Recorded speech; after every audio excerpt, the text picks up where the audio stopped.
अलत्रं धनं पुत्रपौत्रादि सर्वं गृहं बान्धव सर्वमेतद्धि जातम् मनश्चेन्न लग्नं गुरोरङ्घ्रिपत्नी ततः किं ततः किं ततः किं ततः किम्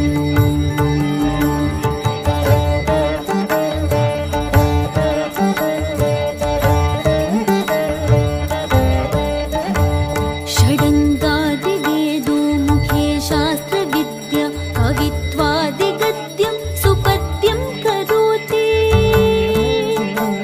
मनश्चेन्न लग्नं गुरोरङ्घ्रिपत्नी ततः किं ततः किं ततः किं ततः किम् अलत्रं धनं पुत्रपौत्रादि सर्वं गृहं बान्धव सर्वमेतद्धि जातम्।